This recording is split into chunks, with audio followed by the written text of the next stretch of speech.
Bagi kita itu adalah melatih otot-otot kita, karena otot ini adalah investasi kita di masa depan.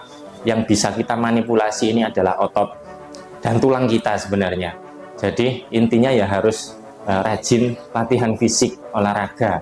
Bukan hanya aku sudah olahraga kok hanya jalan kaki 1 jam sehari, aku sudah 10.000 langkah sehari, kurang.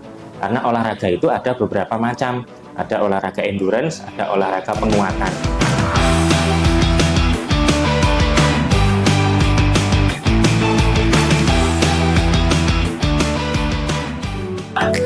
Assalamualaikum warahmatullahi wabarakatuh. Perkenalkan, saya Dr. Anang Zulaudin, spesialis kedokteran fisik dan rehabilitasi. Sehari-hari saya bekerja di Rumah Sakit Islam di Mawardi, Krian.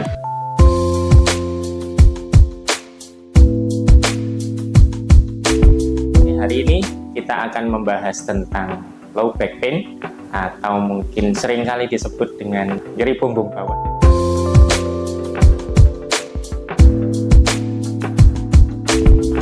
Nyeri punggung bawah ini adalah salah satu kejadian yang sering kali terjadi, di mana kalau berdasar penelitian dari data yang ada, 80% manusia ini pernah mengalami nyeri punggung bawah. Karena ya dengan aktivitas manusia yang memang banyak sekali, jadi memang kasus ini cukup banyak. Di poli kami pun, di poli rehab juga kasusnya cukup banyak sekali.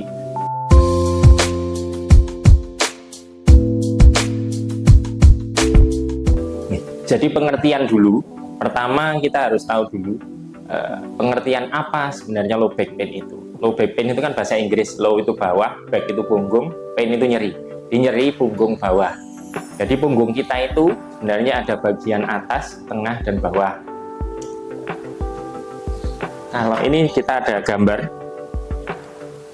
tulang belakang kita itu terdiri dari tulang servikal, torakal, lumbal, sakrum, dan koksik. Jadi kalau nyeri punggung bawah, biasanya kita fokusnya di daerah sekitar lumbal atau daerah punggung bagian bawah, di mana belakangnya adalah punggung bawah, depannya adalah perut. Kalau yang ini bagian leher, servikal. Sedangkan ini bagian dada, kita bilangnya torakal. Ada punggung atas, torakal atas, dan torakal bawah. Lalu ada juga bagian sakrum dan tulang ekor koksik. Jadi kalau low back pain itu adalah nyeri di daerah sekitar lumbar. Cuman memang kalau sesuai pengertian low back pain ya nyerinya di punggung bawah saja. Cuman seringkali ada kalanya nyeri itu istilahnya menyebar bisa ke atas, bisa ke bawah. Ini tergantung dari penyebabnya tadi. Begitu.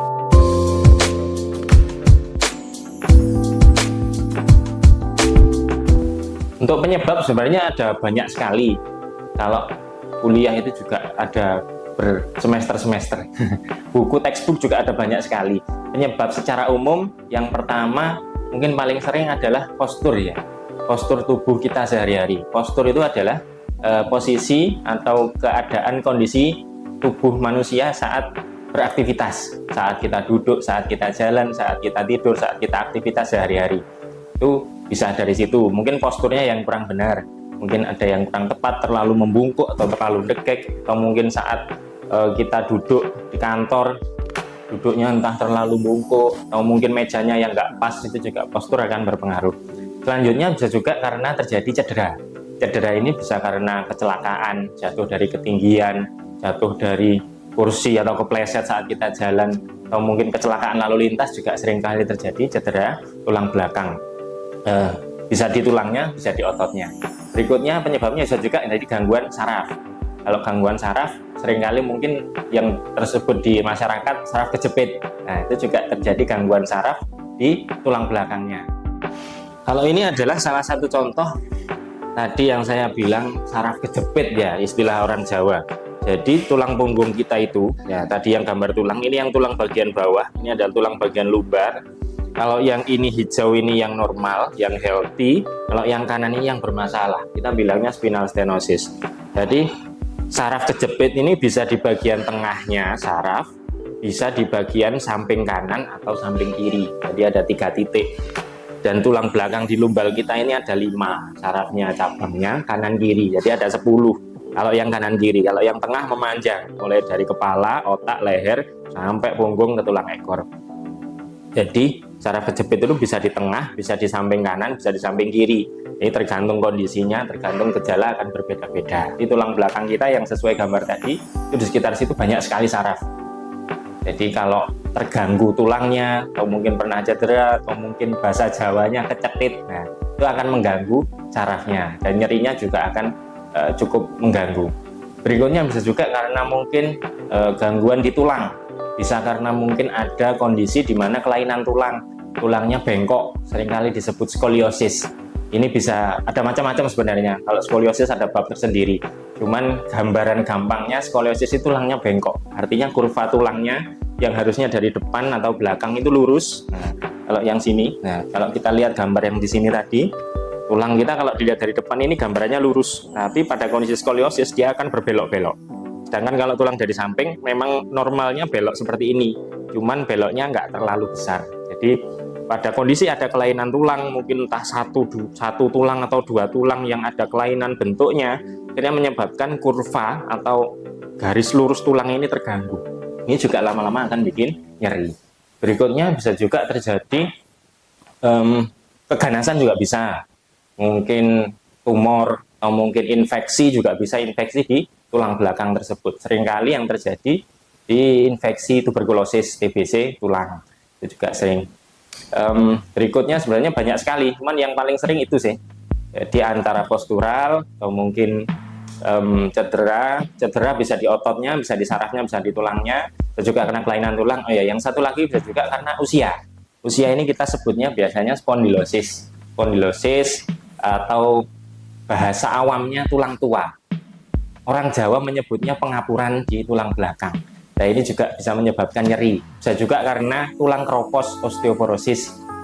Itu juga bikin nyeri. Jadi ada banyak sekali. Cuman yang paling sering sekitar itu aja di sekitar kita saat ini.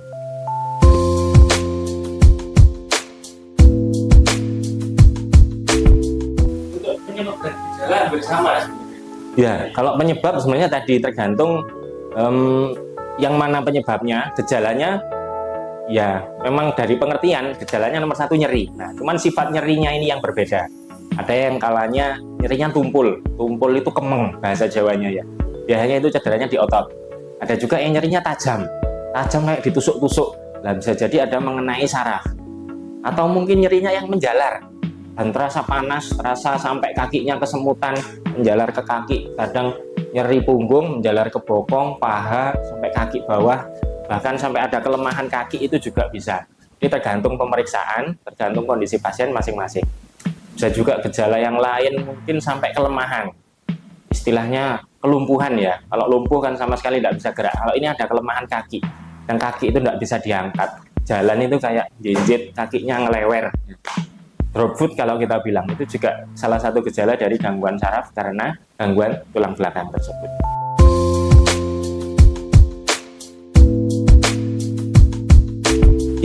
Kalau untuk tata laksana sendiri, kembali lagi tergantung penyebabnya juga, tergantung tiap kondisi pasien juga berbeda-beda. Pada umumnya, penanganan kalau memang terjadi nyeri tulang belakang, yang dilakukan apa? Kalau memang terjadinya karena mungkin trauma, kecelakaan, jatuh dari ketinggian, nah tentunya ya harus ditangani, dipastikan dulu kira-kira tulangnya bermasalahnya apa enggak, sarafnya bermasalah apa enggak, harus segera dibawa ke rumah sakit kalau memang karena trauma, jatuh, atau mungkin kepleset, geblak, kecelakaan sepeda motor. Nah, itu juga harus dipastikan dulu, mungkin perlu pemeriksaan foto ronsen, CT scan atau MRI tergantung kondisi pasiennya. Kalau hanya nyeri, kalau istilah Jawanya kecetit tulang belakang, nah ini ya mengistirahatkan dulu. Pada prinsipnya untuk cedera akut atau cedera yang baru terjadi ada 4 RICE sebenarnya. Rest, istirahat, icing, kompres dengan es batu yang dibungkus kain, tempelkan di area yang nyeri. C, kompres ini ditekan. Kalau di punggung mungkin agak susah ya gampangannya distabilkan tulang punggungnya biar nggak banyak bergerak. Jadi tiduran dengan posisi yang rileks, yang nyaman. E, elevasi. Cuman pada posisi punggung ya kita agak kesusahan untuk mengelevasi punggung. Intinya perlu diistirahatkan dulu, lalu dikompres dingin, diposisikan yang nyaman. Kalaupun minum obat, bisa minum obat pereda nyeri, ada bermacam-macam. Kalau memang keluhan kok belum membaik dalam 2-3 hari, bisa diperiksakan ke dokter setempat, bisa di Vaskes 1 atau mungkin ke klinik saraf, klinik ortopedi, atau mungkin ke klinik rehab medik. Nanti di sana kita akan mengevaluasi dulu kira-kira kelainannya di mana, penanganannya juga akan berbeda-beda. Jadi tidak melulu nyeri punggung berarti harus disuntik, harus pakai korset, harus operasi, tidak. Jadi ada beberapa tahap dalam penanganan pasien. Kita biasanya level 1 dulu istilahnya, yang ringan dulu ya kita pakai obat dulu. Kalau obat belum membaik mungkin bisa dengan terapi rehab, nanti ada bermacam terapinya. Setelah itu bisa juga ada yang memang perlu korset, mungkin karena tulang belakangnya ada kelainan, ada pergeseran atau mungkin bengkok. Yang terakhir bisa sampai operasi. Kalau memang operasi itu sudah langkah terakhir biasanya, dan sebelum operasi juga ada pertimbangan-pertimbangan karena lihat kondisi pasien apakah benar-benar diperlukan operasi atau tidak. Jadi memang ada beberapa tahap tergantung dari penyebab dan kondisi pasien tersebut. Untuk pencegahan sendiri bagaimana? Kalau pencegahan, nah ini saya punya gambar. Pencegahan agar kita tidak sampai nyeri punggung. Nomor 1 adalah menjaga postur sebenarnya. Postur saat kita jalan, saat kita berdiri, saat kita duduk. Nah ini ada gambar. Nyari di Google juga ada sebenarnya postur tubuh yang baik seperti apa. Nah nanti bisa dicari. Posisi ya, ini gambarnya kecil ya, nanti bisa ditampilkan. Ini gambarnya ada yang merah, ada yang hijau. Yang merah yang salah, yang hijau yang benar. Jadi saat kita berdiri, punggung dalam keadaan lurus. Bukan berarti lurus sekali ya, enggak ya. Cuman ya ada lengkungnya tapi sedikit. Nah, bukan yang seperti ini. Jadi kalau ditarik garis lurus antara daun telinga, lubang telinga kita, sama bahu, sama pinggang, sama kaki kita ini dalam satu garis yang lurus. Itu. Jadi kepala nggak boleh terlalu maju, nggak boleh terlalu ke belakang. Jadi dalam posisi yang lurus. Berikutnya saat kita berjalan juga jangan membungkuk, diusahakan tegak. Nah, waktu kita main HP ini juga jadi perhatian. Apalagi kita kan sekarang Indonesia ini main HP bisa 5 jam sehari ini dari penelitian. Jadi waktu main HP, HP-nya agak tinggi. Mungkin senden di kursi sambil main HP. Nah, jangan sambil membungkuk. Nah, seringkali kita ditaruh meja bungkuk. Nah, dalam waktu lama akhirnya lama-lama lehernya sakit, lama-lama punggungnya juga sakit. Saat kita duduk, waktu kita mungkin sekolah, bekerja, kuliah, mengerjakan tugas, ngetik dan lain-lain, harus posisi yang tegak, kursinya pakai yang nyaman. Bisa kalau kursinya sudah ergonomis lebih bagus ya. Tapi kalau memang belum, bisa di belakang punggung ini dikasih bantal kecil. Jadi tujuannya agar punggung tetap rileks, badan tetap tegak. Posisi meja, kursi, monitor, keyboard, mouse ini juga harus proper dalam arti dalam posisi lurus. Kepala sama monitor dalam posisi lurus, siku ini sekitar 90 derajat, sendi panggul juga 90 derajat, lutut 90 derajat. Jadi kursinya harus pas, ketinggiannya tidak boleh terlalu tinggi, tidak boleh terlalu pendek, jadi harus pas. Terus jangan diam dalam posisi yang lama. Duduk ini juga ya sesekali kakinya naik yang kanan, yang kiri, medingkrang. Nanti tiap setengah jam, 1 jam berdiri ngambil minum, mungkin stretching ringan, ongkek kanan, ongkek kiri. Terus yang penting juga saat kita mengangkat sesuatu. Nah, namanya manusia pasti kita perlu mengangkat. Entah mengangkat benda di rumah, LPG, galon, gendong anak. Nah, ini juga perlu mengangkat. Punggung kita diusahakan harus dalam posisi yang lurus. Antara kepala, leher, punggung atas, punggung bawah. Jadi kekuatannya adalah saat kita mengangkat ada di paha dan tungkai kita. Jadi tidak boleh. Ya seringkali kita kan seperti ini. Kita ngangkat sesuatu langsung membungkuk, ngambil kakinya lurus. Nah ini tidak bagus untuk punggung kita. Jadi sebaiknya lututnya ditekuk, boleh satu kaki ke depan, satu kaki ke belakang, posisi kayak kuda-kuda ya. Jadi punggungnya lurus, lututnya ditekuk, panggulnya ditekuk. Nah, terus beban ini tidak boleh terlalu jauh dari badan, harus didekatkan dengan tubuh. Waktu kita tidur juga, ini juga jadi perhatian. Waktu kita tidur, alas tidurnya juga yang nyaman, tidak boleh terlalu jeglong. Kadang kalau orang zaman dulu pakai kasur kapuk ya, nah itu kalau sudah lama kan kempes. Atau mungkin spon yang sudah lama bertahun-tahun ya, hanya kempes lah. Itu sebaiknya nyari tempat tidur, kalau memang sudah lama ya waktunya ganti. Jadi harus pakai posisi yang lurus, pakai bantal. Bantal bisa menahan kepala, leher, dan sedikit punggung di bagian atas. Artinya kepala, leher, punggung dalam satu garis lurus. Ini waktu terlentang, jadi tidak boleh. Kalau bantal terlalu tinggi kepala akan deglek, ini juga tidak bagus. Kalau terlalu tidak pakai bantal juga tidak dianjurkan karena nanti akan terlalu dangak ke atas. Kalau memang sedang nyeri punggung, boleh di bawah lutut dikasih bantal kecil atau mungkin guling, tujuannya lutut agak menekuk, dengan begitu otot punggungnya akan lebih rileks. Waktu kita miring, waktu kita miring juga dalam posisi yang lurus, usahakan ada sesuatu yang kita rangkul, entah pakai guling, entah pakai orang lain yang bisa dirangkul ya, atau seperti itu saja dalam posisi yang lurus, jadi biar tidak bengkok-bengkok. Kalau yang seperti ini, nah ini tidak bagus, dimana tulang punggungnya kita terjadi pembengkokan. Ini juga lama-lama akan bikin keluhan tanpa kita sadari. Kan kita tidur bisa 6-8 jam sehari. Kalau posisinya salah, ya lama-lama akan bikin keluhan. Selanjutnya, ini untuk postur tubuh, saya sedikit menjelaskan. Jadi ini bermacam-macam postur tubuh manusia. Yang normal tadi yang saya jelaskan, jadi telinga, bahu, pinggang, dan kaki ini dalam satu garis lurus. Ini postur yang tidak bagus, yang kurang benar. Yang sebelah kiri ada 4 ini. Yang pertama, ini kepala membungkuk ke depan. Nah, mungkin banyak ya orang-orang yang kepalanya bungkuk ke depan. Lah, ini lama-lama lehernya sakit. Kalau lehernya sudah sakit, punggungnya sakit. Punggungnya sakit, lututnya bisa sakit, panggulnya juga sakit. Jadi akan banyak masalah yang muncul. Berikutnya ada yang seperti ini. Toraksikiposis, punggungnya bungkuk. Nah, entah karena kelainan tulangnya atau memang karena kebiasaan. Ini juga bikin masalah di punggung atas, bisa di punggung bawah, bisa di area paha depan ini juga jadi kaku. Lama-lama lutut ini juga menekuk, otot ini belakang paha juga kaku, jadi nyambung. Bisa juga ada yang posturnya seperti ini, perutnya degek. Nah, biasanya ini kondisi di mana perutnya besar pada ibu hamil atau mungkin laki-laki yang hamil, jadi perutnya besar sekali. Nah, ini menyebabkan punggung belakangnya ketarik ke depan, perutnya menonjol, otot perutnya lemah, otot panggul juga lemah, menyebabkan tulang punggungnya yang bawah lumbal tadi ketarik ke depan. Efeknya apa?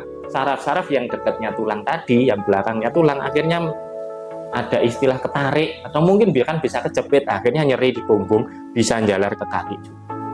Sedangkan kalau yang ini sway back ini yang posisinya kayak gini, jadi badannya menonjol miring ke belakang, ini juga tidak bagus. Jadi diusahakan kita dalam postur yang tegak. Nah, pencegahan itu yang secara postural sama kegiatan sehari-hari. Terus yang tidak kalah penting bagi kita itu adalah melatih otot-otot kita, karena otot ini adalah investasi kita di masa depan. Yang bisa kita manipulasi ini adalah otot dan tulang kita sebenarnya. Jadi intinya ya harus rajin latihan fisik, olahraga. Bukan hanya aku sudah olahraga kok, hanya jalan kaki 1 jam sehari, aku sudah 10.000 langkah sehari, kurang.